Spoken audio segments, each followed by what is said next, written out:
وعلى آله وصحبه وسلم ولا أشهد أن لا إله إلا الله وحده لا شريك له وأشهد أن محمدا عبده ورسوله صلى الله عليه وسلم تسليما كثيرا أما بعد. Alhamdulillah, segala puji bagi Allah Subhanahu wa taala. Rasulullah SAW, kita memuji Allah Subhanahu wa taala dengan pujian yang ikhlas, pujian yang tinggi, pujian kecintaan pengagungan hanya kepadanya. Kemudian salawat dan salam atas Nabi Allah Muhammad sallallahu alaihi wasallam serta keluarga dan para sahabatnya. Huwa uswatun hasanah. Rasulullah sallallahu alaihi wasallam adalah teladan yang baik. Alhamdulillah bi ni'matihi tatimmu shalihat. Allah Subhanahu wa taala mempertemukan kita kembali di salah satu rumah dari rumah-rumahnya, yaitu di Masjid As-Sakinah. Semoga dengan pertemuan ini Allah Subhanahu wa taala senantiasa memberikan kita rahmat, ampunannya, dan senantiasa menjadikan kita istiqomah di atas Islam dan sunnah.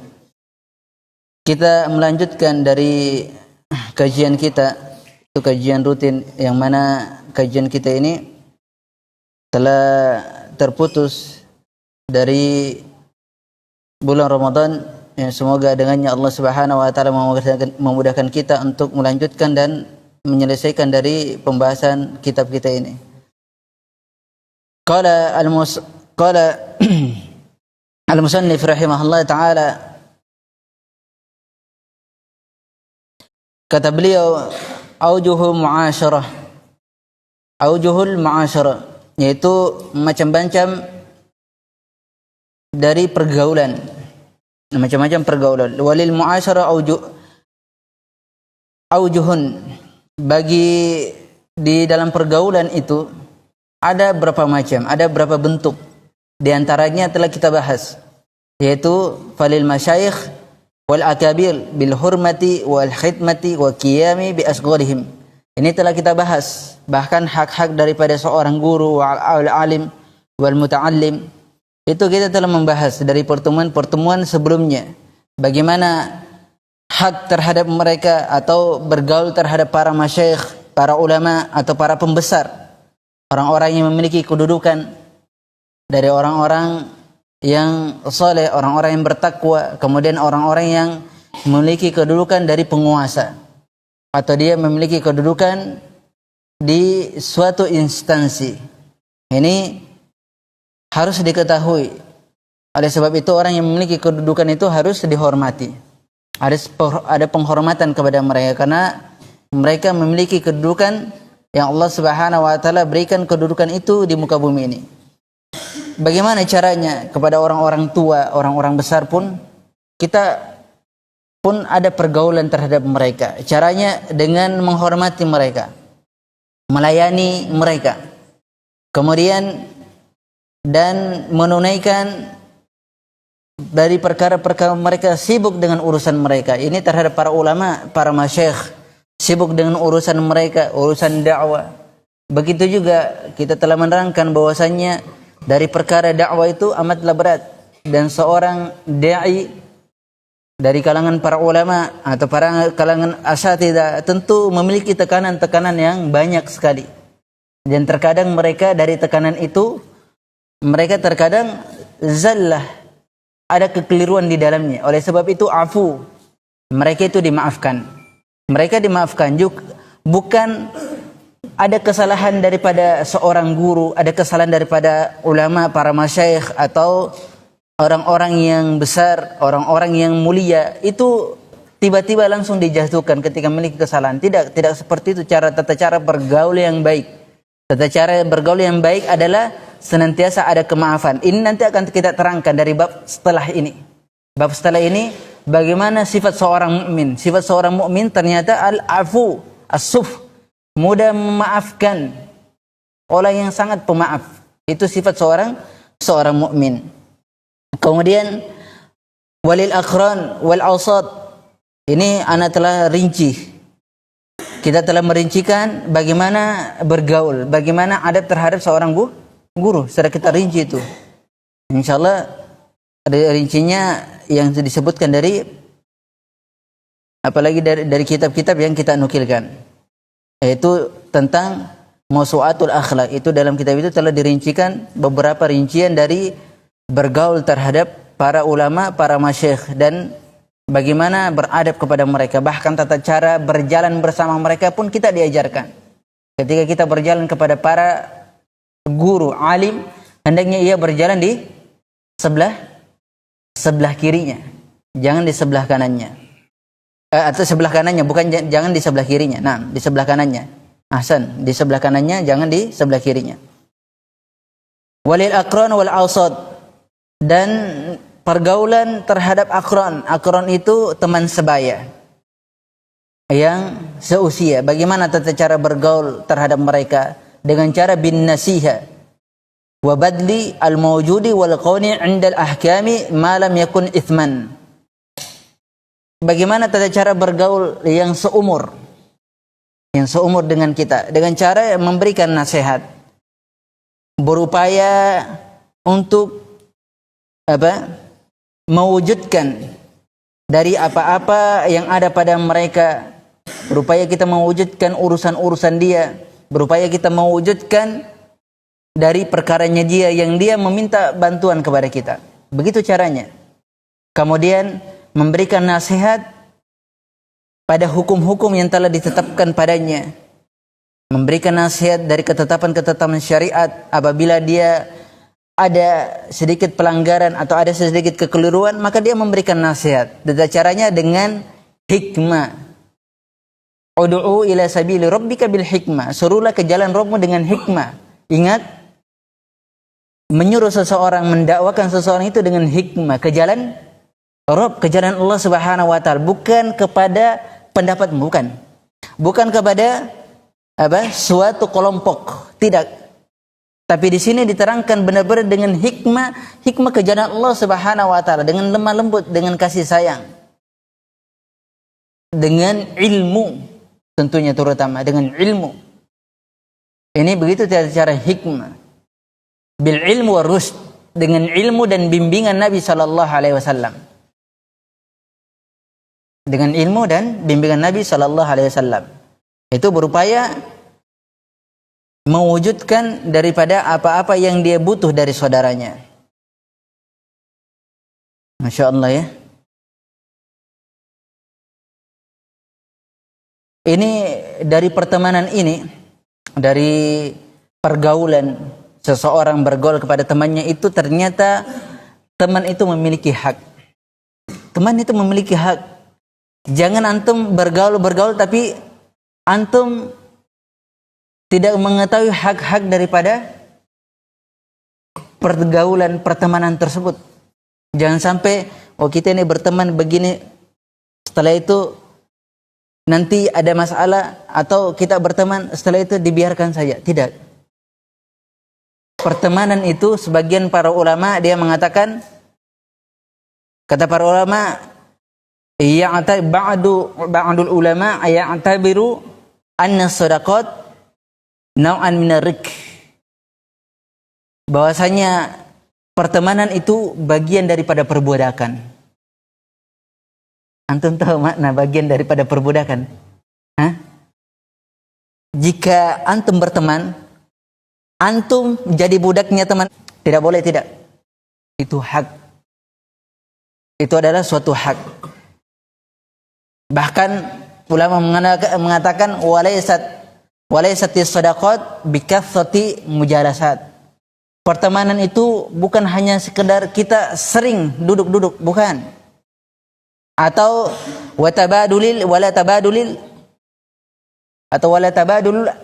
rasail. Bukan pertemanan itu saling balas-membalas SMS, balas-membalas WA, balas-membalas surat. Pertemanan bukan seperti itu.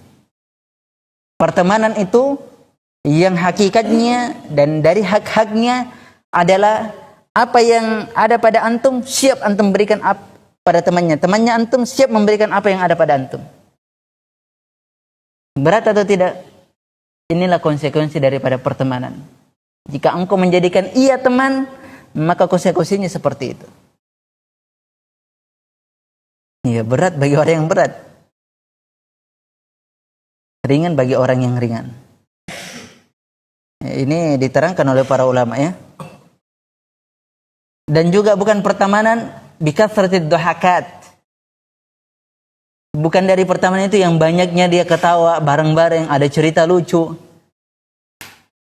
menguraikan, mengungkapkan cerita-cerita yang dia bersenda gurau padanya. Bukan hanya pertemanan itu seperti itu. Kalau yang pertemanan demikian itu fahadhi sadaqatin ma ya'tiha mudakkirun illa baddadaha.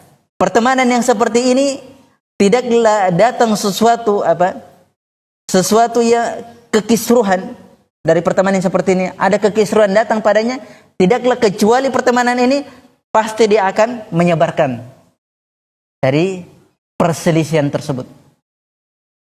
Makanya kita kalau tidak tahu pondasi daripada pertemanan, ketika ada masalah begitu. Ini penting sekali, adabul isra ini penting sekali. Kemudian wala mauqifun harijun illa kashafa awaraha wa adhara zabadaha wa gusaaha. Lihat kata beliau, dan tidaklah terjadi sesuatu yang berat dari suatu perselisihan kecuali pasti dia akan membongkar aib temannya. Ya kan? Ini kalau kita tidak tahu adabnya. Tidaklah terjadi perselisihan sesuatu yang menegangkan di antara saudaranya kecuali pasti akan dia membongkar aibnya. Sudah mulai dia membuka auratnya. Oh si fulan itu begini, oh memang dia begini. Dia melanggar, dia tidak sengaja melanggar janji saja itu diungkit. Padahal itu sudah 10 tahun yang lalu. Dia dulu saya waktu janjian sama dia memang orangnya suka begitu.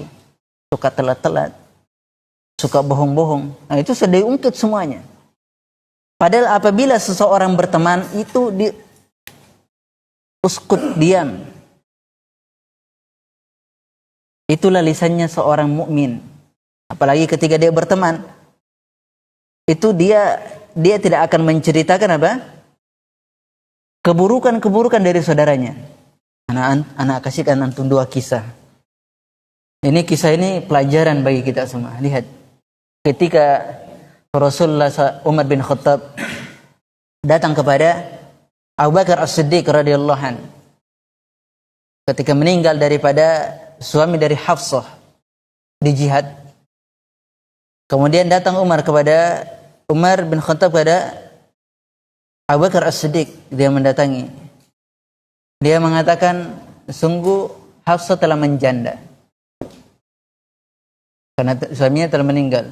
Dia menawarkan, maukah engkau menikahi dia? Ya. Kemudian Abu Bakar diam saja. Maka Umar bin Khattab sangat bersedih sekali. Sangat bersedih sekali. Kemudian dia mendatangi Utsman bin Affan. Dia mengatakan, maukah engkau menikahi Hafsah?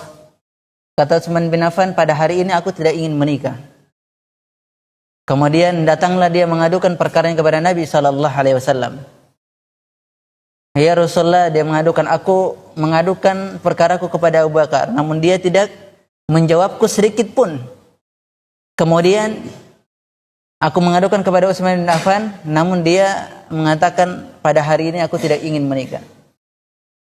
Kemudian sampailah kabar gembira kepada Umar bin Khattab. Rasulullah SAW mengatakan, wahai Umar, sesungguhnya Hafsah akan dinikahi orang yang lebih baik daripada Abu Bakar. Dan Utsman akan menikahi orang yang lebih baik daripada Hafsah. Oleh sebab itulah Umar bin Khattab gembira sekali. Siapakah yang lebih baik daripada Abu Bakar? Rasulullah SAW. Oleh sebab itu dia menceritakan, dia gembira sekali. Dengan rasa gembiranya dia mendatangi Abu Bakar As-Siddiq radhiyallahu dan menceritakan perihal ini. Kata Abu Bakar As-Siddiq radhiyallahu an, sungguh aku tidak ingin membongkar rahasia Nabi sallallahu alaihi wasallam. Karena Nabi sallallahu alaihi wasallam telah mengucapkan perihal tentang Hafsah. Oleh sebab itulah aku berdiam dengannya. Aku tidak ingin mengkhianati dan membuka rahasia Nabi sallallahu alaihi wasallam. Hanya sekedar itulah. Hanya Rasulullah mengucapkan berbicara tentang Hafsah. Sahabat tidak menceritakan perihal karena itu dianggap rahasia. Kalau kita bukan rahasia lagi, aib yang dibongkar.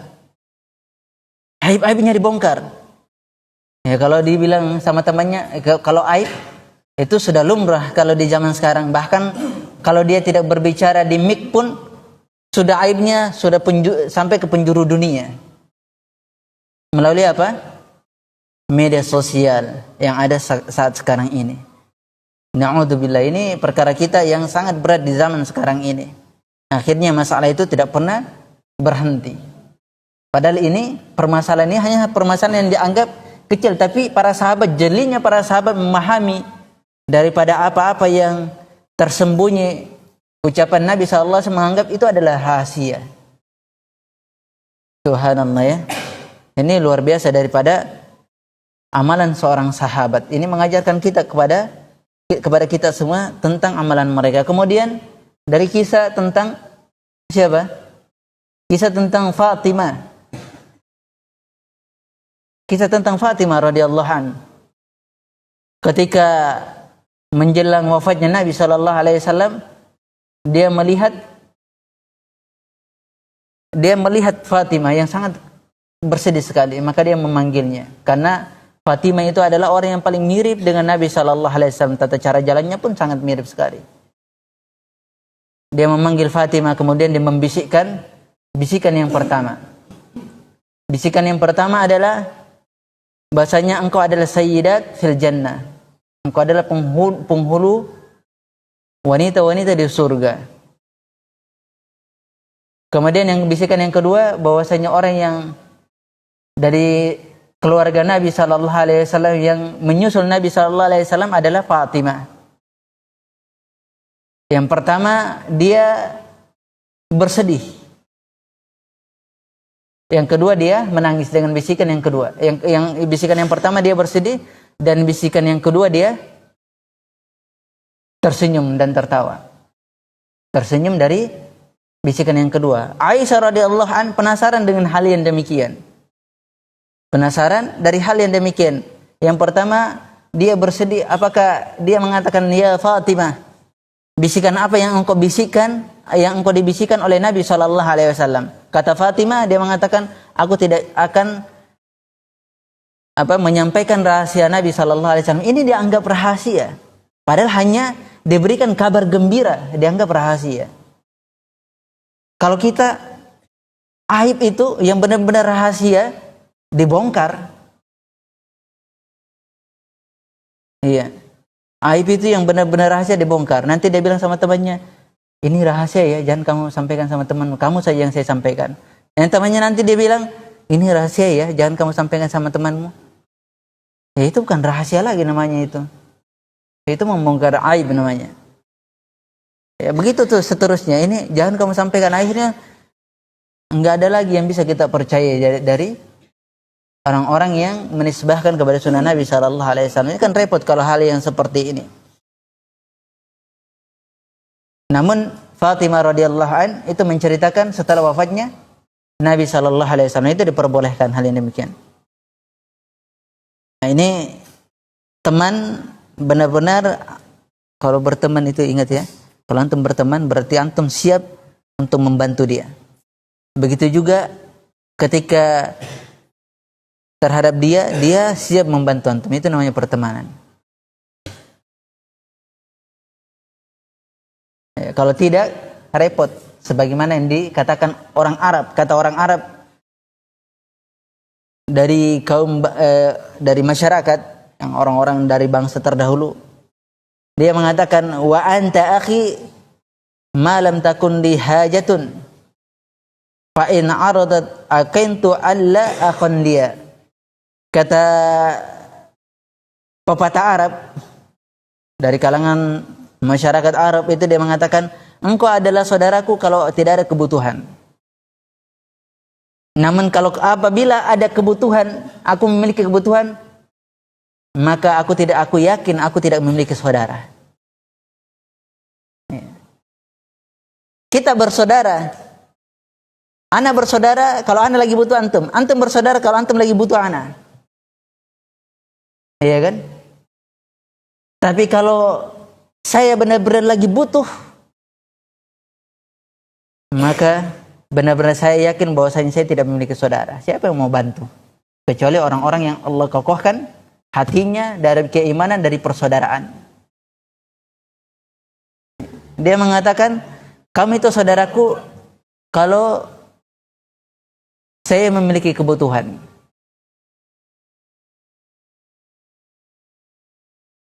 Kamu adalah saudaraku kalau aku tidak memiliki kebutuhan. Tapi kalau aku memiliki kebutuhan, aku tidak memiliki saudara. Siapa yang mau bantu? Ini luar biasa. Bahkan seorang sahabat dari Hasan ibn Thabit radhiyallahu anhu, itu Hasan ibn Thabit adalah penyair ulung sahabat Nabi sallallahu alaihi wasallam. Dia mengatakan, tatkala dia mengatakan akhillau rakha hum katsir walakin fil bala'i hum qalil. Pertemanan dalam keadaan lapang itu banyak sekali. Banyak sekali pertemanan yang dalam keadaan lapang. Kita lapang, memiliki daripada berbagai kelapangan, baik kelapangan apa? Rezeki, kelapangan harta, kelapangan daripada kenikmatan-kenikmatan yang nampak. Itu teman yang seperti ini banyak. Akan tetapi teman yang dalam keadaan kita terkena musibah itu tidak ada. Jarang sekali. Jarang. Jarang sekali hal yang demikian. Kemudian fala yagrurka khullata man tuakhi fama laka 'inda naibatin khalilu. Dia mengatakan, janganlah engkau tertipu saudara-saudaramu yang kamu jadikan dia teman. Jangan kamu tertipu. Maka engkau tidak memiliki teman ketika engkau terkena musibah. Engkau tidak memiliki teman ketika engkau terkena musibah. Wa kullu akhin yaqulu ana wafiyun. Setiap teman itu mengatakan, aku ini orang setia. Aku ini teman setia. Saya ini teman setiamu. Ya, walakin laisa yaf'alu ma yaqulu. Akan tetapi apa yang dia ucapkan itu, apa yang dia lakukan tidak seperti apa yang dia ucapkan. Iya, kita bisa saja mengatakan, kita bisa mengatakan kepada fulan, oh dia adalah sahabatku, dia adalah temanku. Tapi benar tidak? Sesuai tidak apa yang antum ucapkan sama dengan dia? Coba dalam keadaan dia merana-rana. Di situ dilihat hakikat daripada teman. Dan dalam keadaan engkau pun merana. Apa dia mau membantu antum? Baik dari sisi ilmu maupun dari sisi amalan, iya, ataupun dari sisi harta. Kalau dari sisi harta saja dia tidak bisa membantumu, maka dari sisi ilmu dan amalan itu sulit. Karena itu lebih aulanya masalahnya. Tapi kalau dari sisi ilmu, amalan dia membantu antum, insya Allah sahal kalau dari sisi harta. Ini sahabat yang mengucapkan, dia adalah penyair ulung. Kemudian siwa khildin lahu hasabun wadinu wa dzaka lima yaqulu huwa fa'ulu.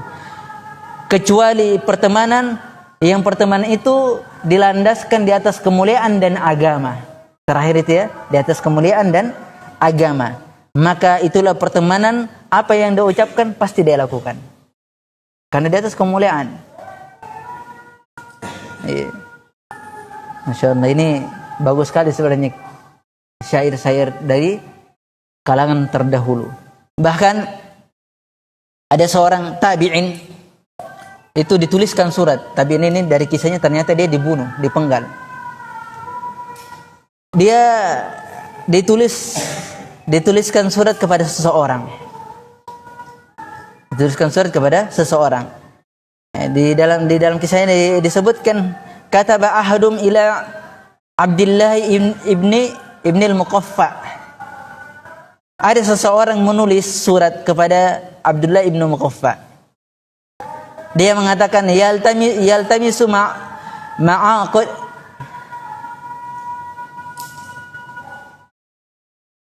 ya yaltamisu ma'aqidata al-ikha.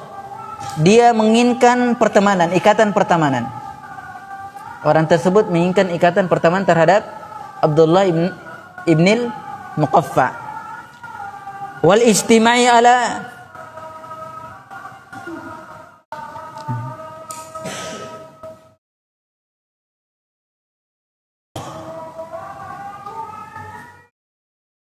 wal istimai 'alal mukhalisati was safa. Dan dia dalam surat itu dia menginginkan agar dia berteman itu berkumpul di atas keikhlasan dan kemurnian. Kemudian walakinnahuma ajabahu. Walakinnahuma ajabahu, akan tetapi Abdullah ibn Muqaffa itu tidak menjawab suratnya, tidak membalas suratnya. Wala radda ala khitabihi, bahkan tidak benar-benar tidak membalas sama sekali, tidak menjawab dan tidak membalasnya sama sekali apa yang diucapkan orang tersebut dalam suratnya.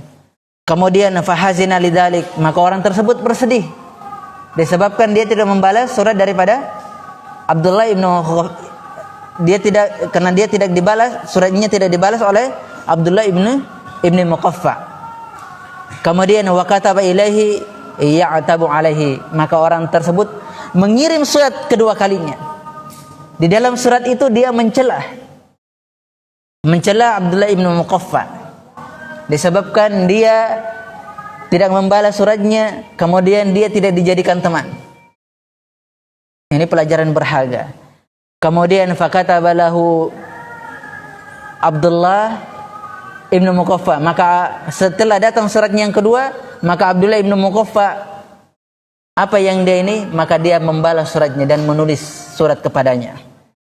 Innal ikha rikun, dia mengatakan sesungguhnya pertemanan itu adalah perbudakan. Pertemanan itu perbudakan. Wa karihtu an umallikuka atau akariku an umallikaka rikkiya qabla an a'arifa husna malakatik. Ya, dia mengatakan, aku benci, aku tidak menyukai perbudakanku ini kuberikan kepadamu sebelum aku mengetahui tentang kepemilikanmu terhadap diriku. Betapa besarnya ya, tidak sembarangan, berarti orang berteman itu tidak sembarangan. Tidak sembarangan. Sesungguhnya pertemanan itu budak, itu perbudakan. Dan aku benci, aku tidak menyukai apabila perbudakan diriku ini aku berikan kepadamu yang aku belum tahu kepemilikanmu terhadapku itu seperti apa.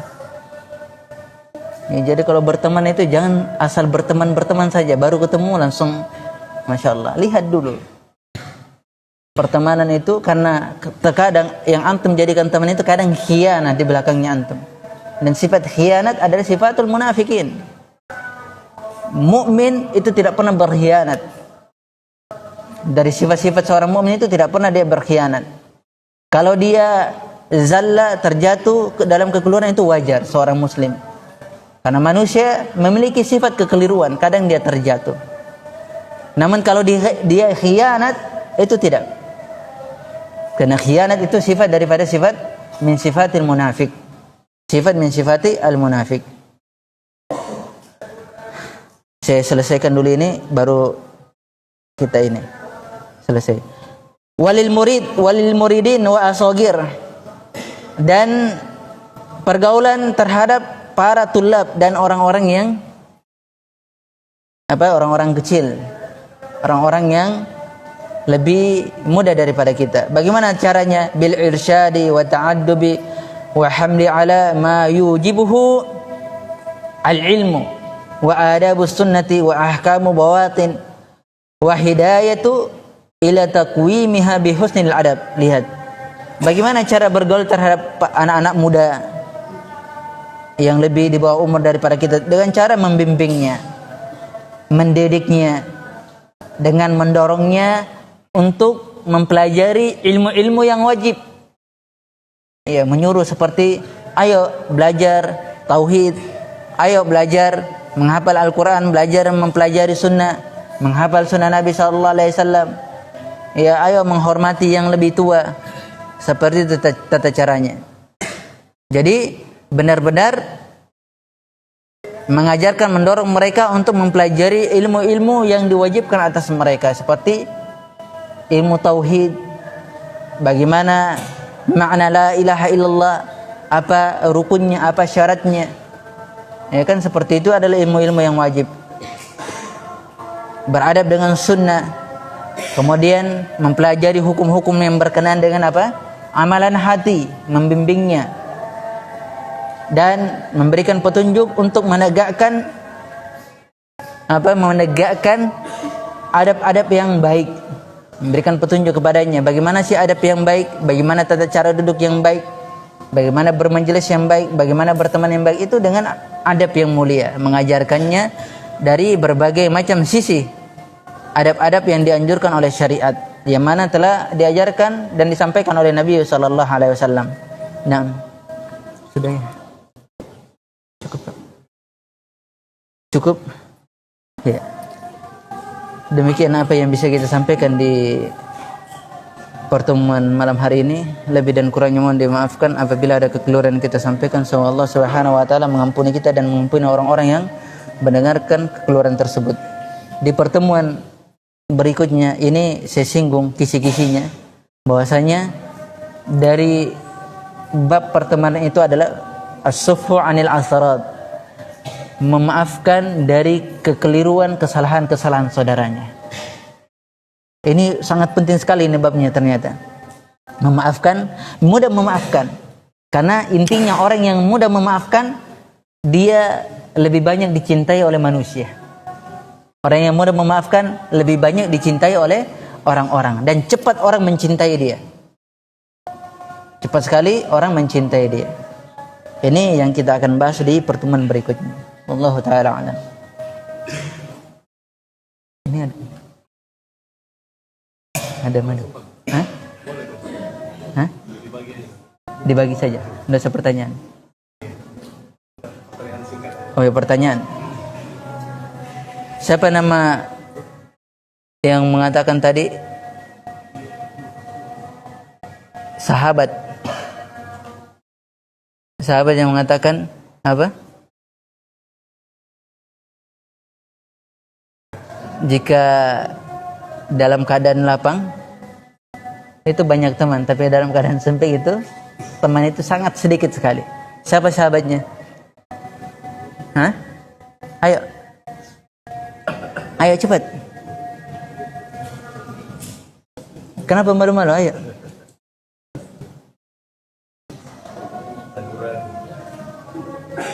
Ayo. Tidak ada yang catat. Angkat tangan. Kalau salah pun tidak masalah. Iya, coba. Coba antum. Antum mau angkat tangan tadi? Tidak, antum yang PC. Coba. Hah? Siapa nama sahabatnya? Enggak. Siapa? Ayo, antum. Enggak ada yang tulis.